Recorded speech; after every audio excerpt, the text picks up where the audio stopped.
Very good. Guys, let's get into it. Look, I thought the Super Bowl was terrible. I thought it was a terrible game. The whole game? No, the fourth quarter was exciting. Yes, so? The fourth quarter was exciting. And overtime. And overtime was exciting. But, I mean, you're talking about for 3 quarters of really bad football, I thought.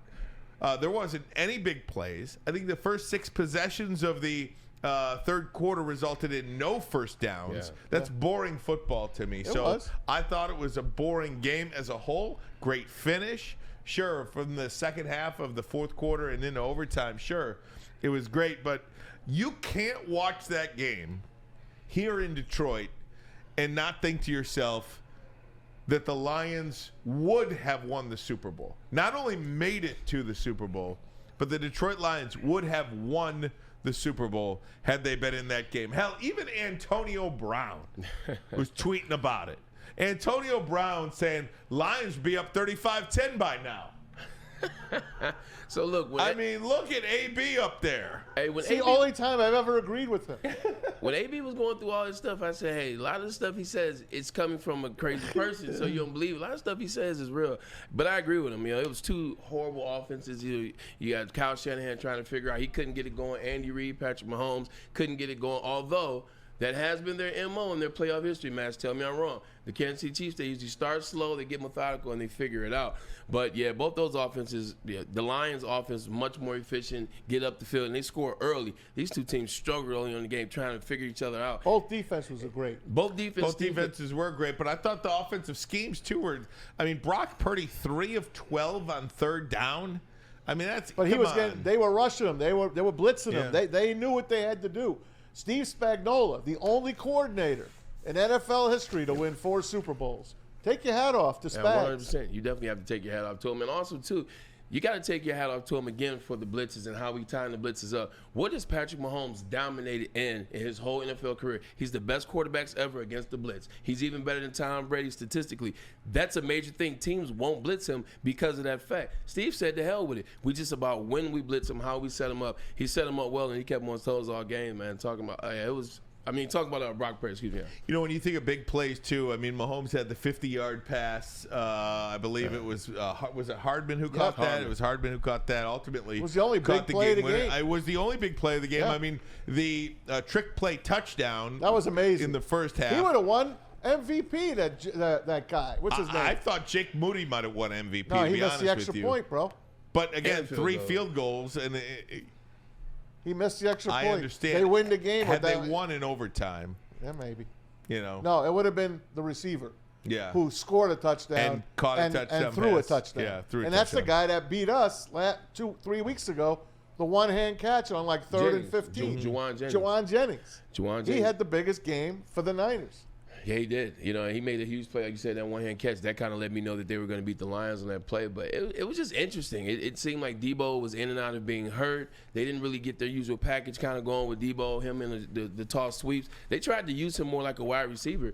And my estimation, is it just me, Maz, or did the Kansas City Chiefs have the wide receivers of the 49ers locked up? They did. Like, they looked average. They looked mediocre. They did. Like, Ayuk had 1 catch, I think. Ayuk couldn't get open. Nope. Debo couldn't get separation. Kittle, 1 catch. 1 catch. They locked those guys up, man. This well-oiled machine that we talked about, this talent, they got locked up, man. Your best players got to be your best players in the best moment. And their best players, they didn't show up. So that's one of the notes that I wrote about Braylon in this game was, you know, in such an offensive league where every rule is for the offense, every defense is just handcuffed right from the start of the game. This defense won this championship. And yes, you know, I'm not going to take anything away from Patrick Mahomes. That's not what I'm trying to do. What I'm trying to say is this defense was so dominant. Both defenses, really. The San Francisco 49ers defense as well. Very dominant, especially up front. But they were gassed at the end of that game. Those 2 corners, the best 1-2 cornerback in the league, the best duo in the league, L'Jarius Sneed and Trent McDuffie. Those 2 guys, I don't want to say won that game, but the way that they locked down, as you say, Ayuk, and not only that, but he's taking Kittle away. Kittle was completely null and void in that game. One To catch. take Debo out. I mean, Debo, I think every catch Debo had was within 5 yards of the line of scrimmage. Yeah. Nothing down the field at all. It makes you think to yourself, because I can't not relate it back to the Lions. That the Lions have to do whatever they have to do to get at least one guy like that. Look, L'Jarius Sneed is a free. He's going back to Kansas City. This young defense, Patrick Mahomes, Andy Reid, those guys are staying together. Brett Veach put a hell of a team together. Yes, he did. Hell of a team. And that's where I was going. That's where I'm going to relate it to the Lions. I see Brad Veach and Andy Reid much like you see Brad Holmes and Dan Campbell. They work together. They trust each other. They don't have arguments. They rock with each other. Brad Holmes is going to get the players that Dan Campbell needs. Brad Veach goes to Andy Reid. What do you need? Andy Reid, this is what I need. Boom. He goes out and gets it, man. That young defensive staff that they're not paying at all, the young defensive squad, they were balling all year. They're the reason, we talked about it, that the Chiefs were even in the playoffs. That's why the Chiefs were even in the Super Bowl, is because of how well that young defense played, man. You got to tip your hat to Brad Veach, because he went on and got some guys, and I think that's what you're seeing with the Lions. I got excited watching it, to be honest, because that's what competency looks like. That's what competency looks like. It looks like you get the right guys, I'll coach the guys up, and we'll do what we do for a very long time. That's what the Chiefs are doing, and I think that's what the Lions are doing with Dan Campbell and Brad Holmes. And you wonder, look, offensively for the Kansas City Chiefs, you've got Patrick Mahomes, and you really don't have anything else. Yeah. I mean, there's no receiver on that team that MVS hasn't called a pass since week 9. Look, he went backwards. Travis Kelce notwithstanding. But they really don't have a wide receiver that you fear that you have to stop. I mean, that is obviously Travis Kelce, but on the outside, they don't have anybody. And so you're like, how is this team going to win? When you pay the quarterback $50+ million, how do you win moving forward? Well, you pay your quarterback, you have a difference maker at quarterback, and you got a defense like that, man. That defense keeps them in, and then your quarterback, Patrick Mahomes, is going to make a play when he needs to make a play. And great drafting. That 4th and 1 play. Yeah, what? He was not giving it to a running back. He was not giving it to Isaiah Pacheco. No. He was not throwing it to anybody either. He followed Kelce. He followed him. He was keeping that ball, and he was going to get that first down. That was obviously, to me, the play of the game. Yeah, we talked about this, Maz, on Friday. I think we talked about it Thursday. I think we've always talked about it. Mahomes is the most efficient runner ever when it comes to crunch time. When it comes to that time to make a move, he's going to run. He's not going to get stopped. He's always going to put his team in great situations. The biggest play of the game is that one, right? What's the biggest play of the game last year? His 38-yard scamper with a bum ankle. Yep. He always makes it happen in the clutch, man. You watch that. It was a fun thing. It was boring as hell until the end of the game. But you're watching greatness in Patrick Mahomes. You watch a guy that just will not lose. You knew he was going to score. Like, you knew he was going to score. You knew you couldn't do anything about it. You knew you couldn't stop it. How many times have we seen this? Tampa knew they couldn't stop it. Last year, the Eagles knew they couldn't stop it. Andy Reid and Patrick Mahomes, man, they're a hell of a 1-2 punch. Now it's time to have that conversation, because you're seeing Patrick Mahomes, and I know he doesn't have 7. He has 3 in 4 appearances, 3 Super Bowl MVPs, but the way in which he does it. Finally, it wasn't the team that had Tyreek Hill and Travis Kelce and all these monsters, and they were blowing everybody out. This is a team that almost didn't make the playoffs. This is a team that was down in the Super Bowl by double digits, and they come back and win in the end.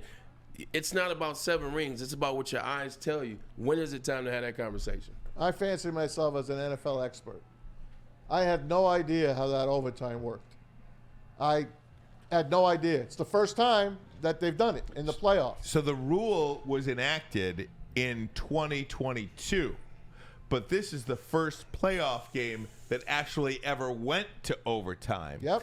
And the rules changed because of the Atlanta? No, because the of the Buffalo Buffalo Bill Kansas City game. Maz you made all that fun. Yes, that fuss. We're going to get to that conversation too. Okay. I don't want to poo-poo what you said. Okay. We're going to get to that conversation. But the overtime rule, this is actually the first overtime game in 2 years. Yes. That has in the playoffs. That has gone to McCall overtime. Hardman didn't know he won the game. He didn't know. That's exactly right. He didn't know, and obviously Mahomes had to tell him. Kyle Shanahan didn't know, because they won the toss, and he took the ball thinking they could go down, score, and end it. Oh, that's right. If Kansas City knew it, they said they practiced for it. They said, had we won the toss, we were going to kick off to San Francisco. We were going to Stop them. If they scored a touchdown, we knew we were going to go down and score a touchdown, and we were going to go for 2 and the win. Did you hear that? Yes. They were going to go for 2 and the win. So when they were shocked when San Francisco said, we'll take the ball. Because overtime rules in the regular season, the team that gets the ball in overtime, if you score a touchdown, it's over. Thank you. Yeah. Yeah. Not this time. But if you kick a field goal, the game continues. Correct. This time you score a touchdown, the game continues. As well. I like that. Actually, now that I know what the hell it is, I like that. That's a full, unless it ends on, they said, on a defensive touchdown. Sure. And that's what Vinovich did when he flipped the coin. Mm-hmm. He's like, all right, guys, you each got 3 timeouts. I don't even know why they have a clock. The clock is meaningless. Well, because you have to. But you need a play clock. You have to, because if Kansas City doesn't score in the time before overtime is over, game's over. No. Yeah. So they had like a minute to go in overtime when they scored. No, it was 7 seconds, right? Yeah. No, really? Yeah. I thought the game just continued. No. You don't. Then it's untimed. That's what I thought. Yeah. I'm like, why is the clock even part of this? Holy because crow. if they don't score, if they don't, they went for. So it's 1st and goal from the 4. Right. 7 seconds left. With the clock running. And there was like 15 seconds. Okay, right? but it ended with 7 seconds left. Yeah. Holy They crow. would have had to kick the field goal going to the second Holy overtime. crow. Brass. I'm pretty sure. Brass. Right? No, you're right. You're right. Yeah. That's something. They had to score quickly. You know what that tells me? That's how you know somebody already has a couple Super Bowls. Like when you start making decisions like that, because It was so cool. If it had been me, I'd be like, yeah, we're gonna kick it now. I don't want any human error. I don't Like want they anything to kicked happen. with 6 seconds 100. left in the regulation. Andy's got 2 rings already. He said, you know what? Let it ride. So let me play what Kyle Juszczyk had to say about this overtime situation afterwards, because that is getting a lot of the conversation today. That Kyle Shanahan had no idea about the new overtime rules. Here's Kyle Juszczyk. You know what? I didn't even realize that the playoff rules were different in overtime. So I assumed you just want the ball because you score a touchdown and win. But I guess that's not the case.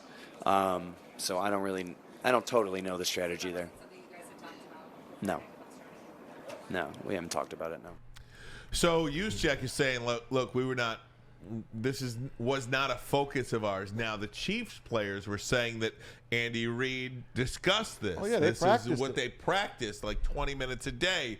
Ari Mayroff, multiple 49ers players said after the game that they were not aware of the new overtime rules. The Chiefs, on the other hand, have been planning for this scenario. Chris Jones said they were going to go for 2 had they scored a touchdown. Now, I understand all of this, okay?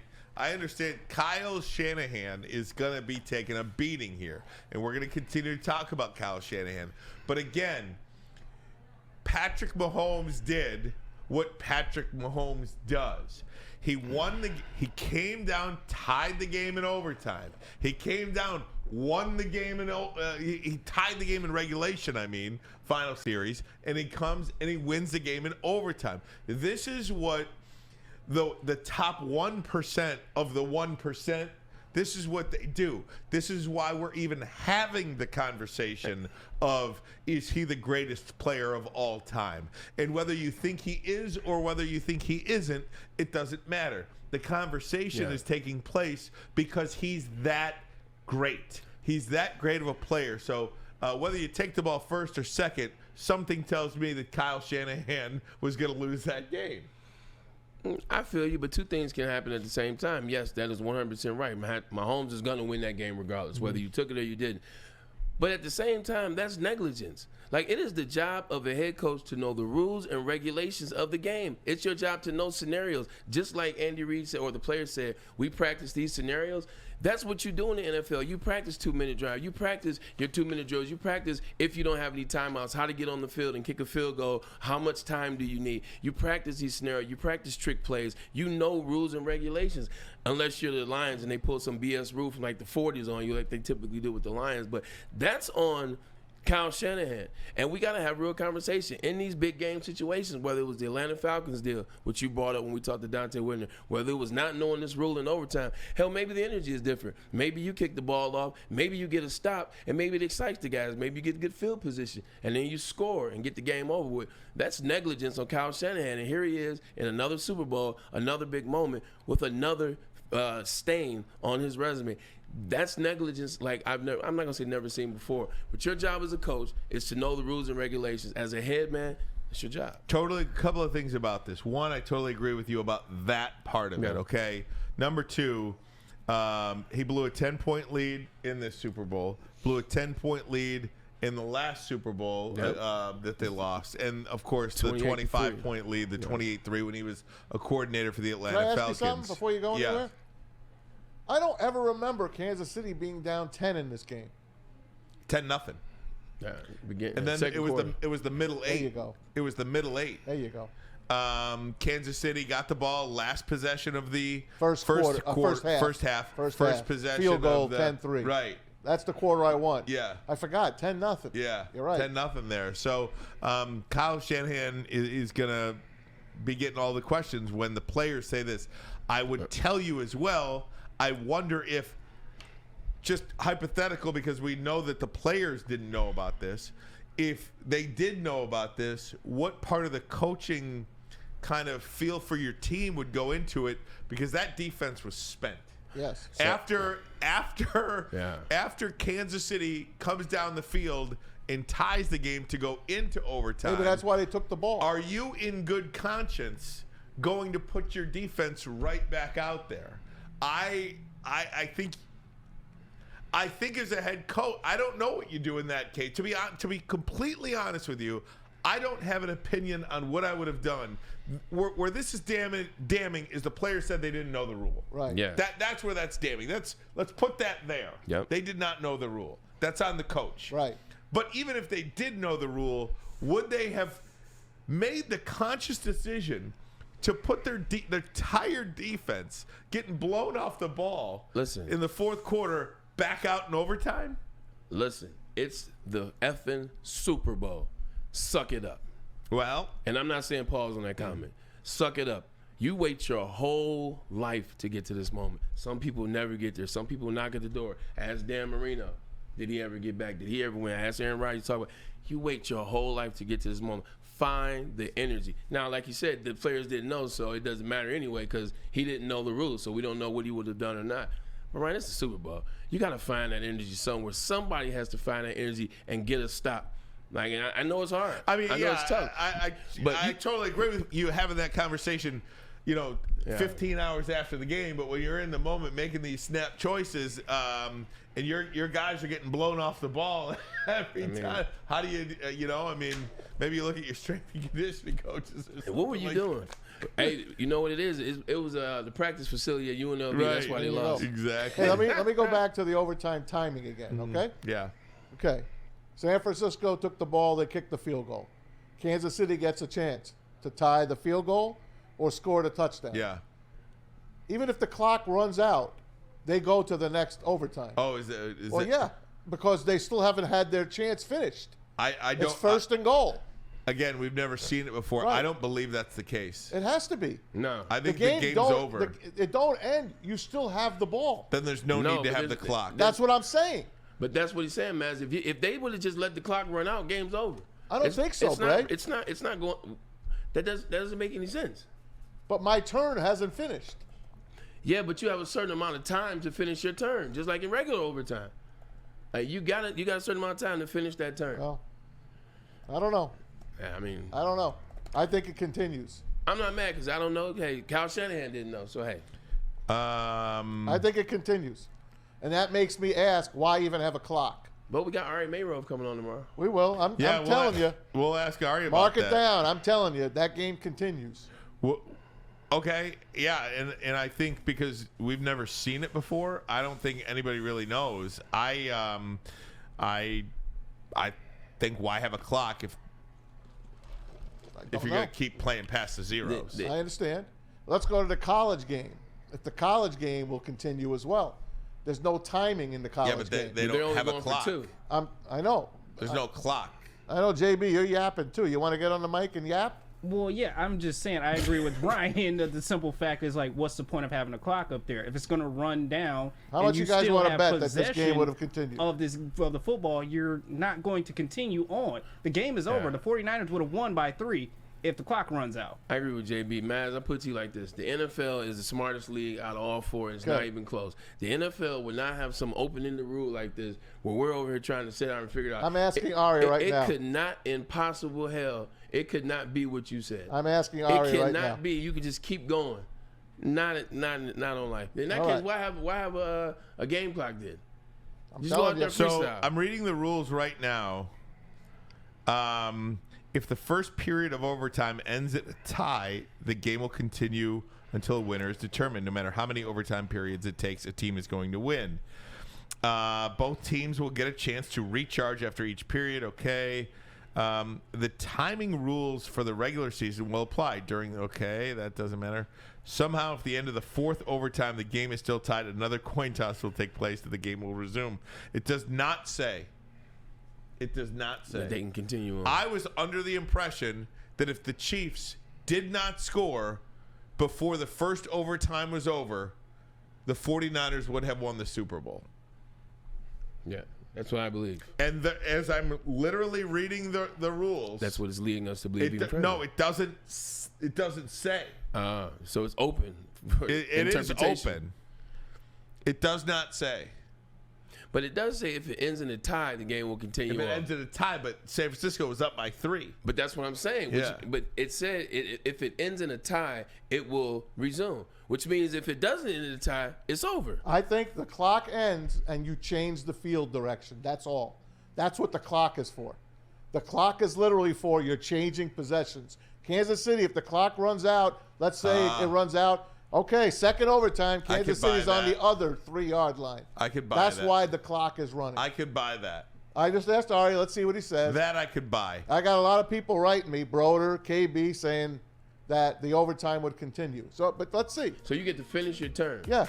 You get to finish your turn. I'll find out for sure. I'll find out for sure. That part of it makes sense. I could buy that. That's the only reason you need a clock. Just reading the overtime rules. Nothing is. The only reason you need a clock is for change of field direction. Okay. That's it. Okay. I can buy that. That makes sense. I'll get to the bottom of it. Yeah.